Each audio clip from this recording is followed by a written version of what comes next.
বেসে যাইব। ও মুসলমান, বিজয় উৎসব কেমন করে করতে হয় আমার নবীজি দেখিয়ে দিয়ে গিয়েছে। আল্লাহর নবী সাহাবায়ে কেরামকে ডাকদা বলে, সাহাবীরা রে, মদিনাতুল মুনাওয়ারাত থাইকা মক্কাতুল মুকাররমায় যাইবা বিজয় বেশে, খবরদার অন্যায়ভাবে মক্কাতুল মুকাররমার একটা পাতাও ছিঁড়তে পারবা না। কাদেরকে এই কথাটা বলতেছে?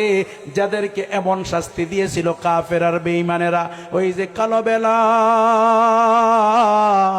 যেই বেলাল আহাদ আহাদ জপার কারণে, লা ইলাহা ইল্লাল্লাহ আল্লাহ আল্লাহ জপার কারণে যেই বেলালকে মুসলমানরা ময়দানের মধ্যে শোয়াইয়া দূরের মধ্যে পা দিয়া জিব্বাটা বের কইরা, ওই জিব্বা টান দিয়া বের কইরা জিব্বার ভিতরে পেরাক ঢুকিয়ে দিয়েছিল একমাত্র লা ইলাহা ইল্লাল্লাহ আহাদ আহাদ জপার কারণে। ওই বেলাল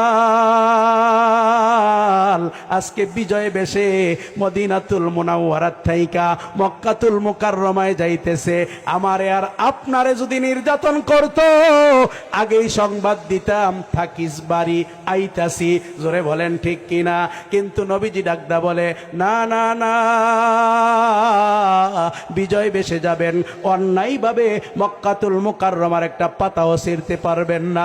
আল্লাহর নবীকে সাহাবায়ে কেরাম কেমন মানা মানছে? সাহাবায়ে কেরাম মদিনাতুল মুনাওয়ারাত থাইকা মক্কাতুল মুকাররমায় আসতেছে, আল্লাহর পয়গম্বরের মাথা অনত, সাহাবায়ে কেরামের মাথা অনত। ও মুসলমান, মক্কার কাফের বেঈমানেরা, মুশরিকের বাচ্চারা আল্লাহর পয়গম্বরের ভয়ে আতঙ্কে কেউ বাড়ি ছাড়া হয়ে গিয়েছে, কেউ ঘরের ভিতরে আত্মগোপন করছে। সকলেই তাকিয়ে আছে, না জানি আজকে মুহাম্মদ সহ ওনার সাহাবায়ে কেরাম আমাদের নারীগুলার উপরে কেমন নির্যাতন করে, আমাদের যুবকগুলার উপরে জানি কেমন নির্যাতন করে। আল্লাহর পয়গম্বর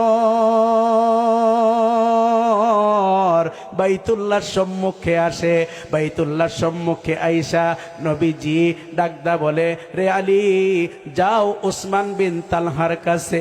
এই বাইতুল্লাহ, যেই বাইতুল্লাহর মধ্যে এক রাকাত নামাজ পড়লে আমার আল্লাহ লক্ষ রাকাত নামাজ পড়ার ফজিলত দিয়া দেয়। এই বাইতুল্লাহর ভিতরে আমারে ঢুকতে দেয় নাই। আজকে যাও বাইতুল্লাহ থেকে উসমান বিন তালহার থেকে চাপিটা নিয়ে আসো। আমি পয়গম্বর দিল বইরা আমি আমার আল্লাহর কুদরতি কদমে সাজদা দিব। মুসলমান, আলী রাদিয়াল্লাহু তাআলা আনহা উসমান বিন তালহার বাড়িতে যায়। আলীর কাছে উসমান চাবি দেয় না, নবীজি আবু বকরকে পাঠায়। আবু বকর যায়। উসমানের মা আবু বকর সহ আমার নবীকে অনেক বাজে গালাগালি করে। আবু বকর কিছুই বলে না।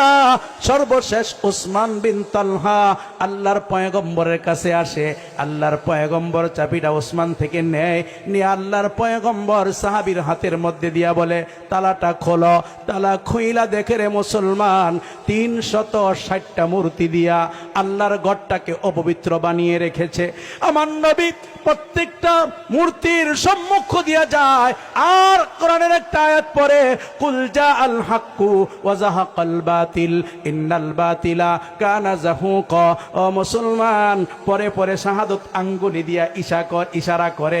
ইশারা করা মাত্র সমস্ত মূর্তিগুলা মাটির মধ্যে পড়ে ভেঙ্গে চুরমার হয়ে যায়। সুবহানাল্লাহ। আল্লাহর পয়গম্বরের সাহাবীরা এই ঘরটাকে পরিষ্কার পবিত্র করে। আল্লাহর পয়গম্বর জমজম কূপের পাশে যায়। জমজম কূপের পাশে গিয়া নবী আমার গোসল বানায়। ও মুসলমান, নবীজি যখন গোসল করে, নবীজির সাহাবীরা নবীজির পানি মুবারক নেওয়ার জন্য কেউ কোষ দিয়া, কেউ হাত দিয়া কুলি কইরা এইভাবে পানি নিয়া নিয়া কেউ গায়ের মধ্যে মাখে, কেউ চেহারার মধ্যে মাখে। যে সমস্ত কাফের আর বেঈমানগুলা আত্মগোপন করেছিল, তারা এই দৃশ্য দেখা বলতেছে, আহারে, মুহাম্মদকে তার সঙ্গীরা, মুহাম্মদ সাল্লাল্লাহু আলাইহি ওয়াসাল্লামকে তার সাহাবীরা এত ভালোবাসে, এমন ভালোবাসা তো দুনিয়ার কোন রাজা বাদশারে, কোন মন্ত্রী ম্যাজিস্ট্রেট বাসে না। জোরে বলেন ঠিক কিনা? মুসলমান বন্ধু আমার, আমাদের বাঞ্ছারামপুর এই এলাকার যত যুবক আছে আমরা তো নবীজিকে দেখি নাই, কিন্তু আমার নবীকে নিয়ে কেউ যদি বাজে মন্তব্য করে আমরা তাদেরকে ছাড়বো না। জোরে বলেন ঠিক কিনা? ভাইরা আমার, বন্ধুরা আমার, আল্লাহর নবী নিজের জন্মভূমিতে আসছে, নিজের বাড়িঘর, নিজের বাপদাদার বাড়িঘর গুলা ঘুরে ঘুরে দেখবে। সন্ধ্যার টাইমে যখন বের হয়েছে, এমন সময় নবীজি দেখে একটা বৃদ্ধা মহিলা গাঠুরি নিয়া নিজের কওমের মানুষগুলারে, নিজের বংশের যুবক গুলারে ওয়াকাত্ত ভাষায় গালিগালাজ করতেছে, আল্লাহর পয়গম্বরকেও গালিগালাজ করতেছে। আল্লাহর পয়গম্বরকে ওই বৃদ্ধা মহিলা দেখে নাই, ওই বৃদ্ধা মহিলা চিনে না। নবীজি মহিলাটার পিছনে গিয়া ডাক দিয়া বলে, কি গো আবার বুড়িমা, কেন তুমি গালাগালি করতেছ? তোমার কাছে মনে হয় এই বোঝাটা অনেক ভারী লাগতেছে, এই বোঝাটা আমাকে দাও। কোথায় যাইবা? আমি তোমার গন্তব্যস্থানে পৌঁছায়া দেই। সরকারে কায়নাত নবী, যেই নবীর জন্য আমার আল্লাহ কুল কায়নাত সাজাইছে, ওই নবীজি মক্কা থেকে একবার নির্যাতিত হইয়া মদিনাতুল মুনাওয়ারায় গিয়েছে। মদিনাতুল মুনাওয়ারা থেকে আসার পরেও আল্লাহর নবীজিকে গালাগাল করতেছে।